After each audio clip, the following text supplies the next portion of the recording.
الذين يقيمون الصلاة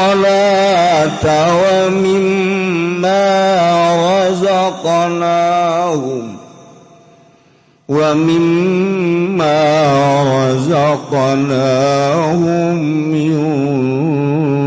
ينفقون